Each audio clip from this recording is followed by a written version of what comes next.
এই মুহূর্তে পাওয়া সংবাদ আরটিভি অনলাইন পত্রিকা থেকে। রাজধানীর মিরপুরের ইসিবি এলাকায় এক দোকানের মালিকের কাছে 50 লাখ টাকা চাঁদা না পেয়ে অনলাইন গ্রুপের মালিক আক্তার হোসেনের বারাটে সন্ত্রাসীদের ব্যবসা প্রতিষ্ঠানে ঢুকে হামলার অভিযোগ পাওয়া গেছে।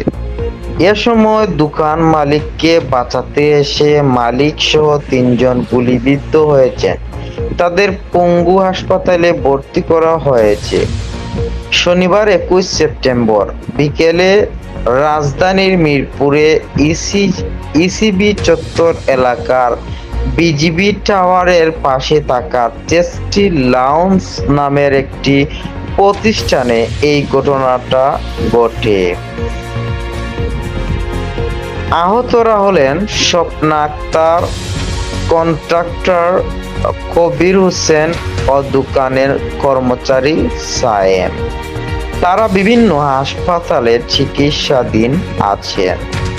এই ঘটনায় আহত ভুক্তভোগী স্বপ্না আক্তার বলেন, অনলাইন গ্রুপের মালিক আক্তার তার সন্ত্রাসী দিয়ে 10 থেকে 12 দিন আগে আমার কাছ থেকে 50 লাখ টাকা চাঁদা দাবি করে, কিন্তু আমি সেই টাকা দেইনি। শনিবার বিকেলে হঠাৎ 50 থেকে 60 জন আমার প্রতিষ্ঠানে এসে আমাকে সহ সকল কর্মচারীকে বেধড়ক মারধর করে।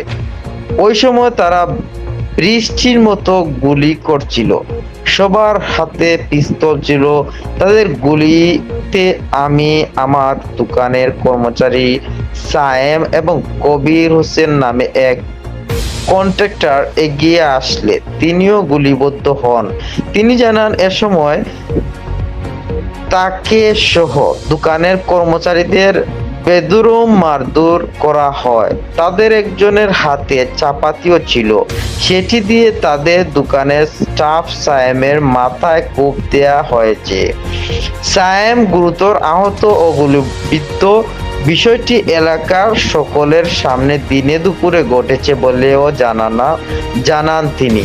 স্বপ্না আক্তার অভিযোগ করে বলেন, ওই সময় অনলাইন গ্রুপের মালিক আক্তারের লোক হয়ে পাষাণটেক এলাকার মাস্তান, বাবুল, কাইয়ুম, সুজন, আজাদ, চঞ্চল ও মামুন এসেছিল। তাদের মধ্যে বাবুল, কাইয়ুম, সুজন ও চঞ্চলের হাতে পিস্তল ছিল। তারা মূলত আমাকে মেরে ফেলতেই এসেছিল। এই ঘটনার পর পঙ্গু হাসপাতালে গিয়েছিলাম। রাতে চিকিৎসা নিয়ে আরেকটি হাসপাতালে ভর্তি আছি। বিষয়টি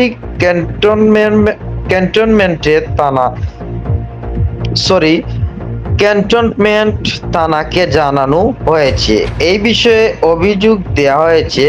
এই বিষয়ে ক্যান্টনমেন্ট থানার ভারপ্রাপ্ত কর্মকর্তা ওসি আব্দুল আলিম বলেন, ঘটনাটির বিষয়ে তদন্ত চলছে। গুলিতে কয়েকজন আহত হয়েছেন। বিষয়টি নিয়ে ভুক্তভোগী অভিযোগ করবেন বলে জেনেছি। অভিযোগ পেলে তদন্ত করে জড়িতদের বিরুদ্ধে ব্যবস্থা নেওয়া হবে। এই ছিল বিস্তারিত এই মুহূর্তের আরটিভি অনলাইন পত্রিকা থেকে পাওয়া নিউজ। সিলেট 24 এর অফিসিয়াল পেজে সরাসরি ভিডিওর মাধ্যমে তুলে ধরতেছি।